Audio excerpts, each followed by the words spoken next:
এই মেচিনটো লগালে আপোনালোকৰ এটাই বেনিফিট হ'ব, সময় বহুত কম হ'ব। কম সময়ৰ ভিতৰত আপোনালোকে মৰণাখিনি মাৰি শেষ কৰিব পাৰিব। আৰু 2 নম্বৰ কথা হ'ল মানুহখিনি খুব সোনকালে আজৰি হৈ যাব পাৰিব ঘৰখনত। ডাঙৰ ট্ৰেক্টৰে মৰণা মাৰিলে, সৰু ট্ৰেক্টৰে মৰণা মাৰিলে গোটেই দিনটো লাগিব।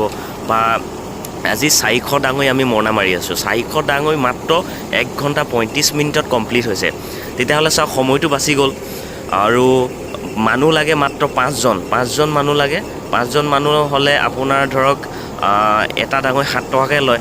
তেতিয়াহ'লে কিমান টকা? খুব বেছি 2200-2500 টকাত। কিন্তু ডাঙৰ ট্ৰেক্টৰে যদি মৰণা মাৰিবলৈ যাওঁ গোটেই দিনটো আৰু প্লাছ মানুহক খোৱা বোৱা কিবা কিবি অগং বগং বহুত থাকে। তো অংক কৰি চালোঁ, মেচিনটোতে বেছি ভাল।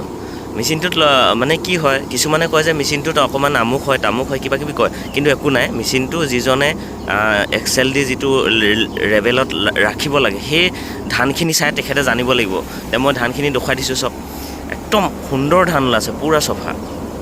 শুকাই থকা ধান, অলপ স্পীডটো কমাই পানি দিছে, একদম ধুনীয়া, দেখিছে নাই? এডালো খেৰ অহা নাই, এটাও থোক অহা নাই। তো সেইটো মেচিনৰ ওপৰত ডিপেণ্ড কৰে। কিছুমানবিলাকে কি হয়, মেচিনটো আনিছে নতুনকৈ, পটাপট বেছিকৈ এক্সেল দি দিছে বা বেছি খৰধৰ কৰিছে।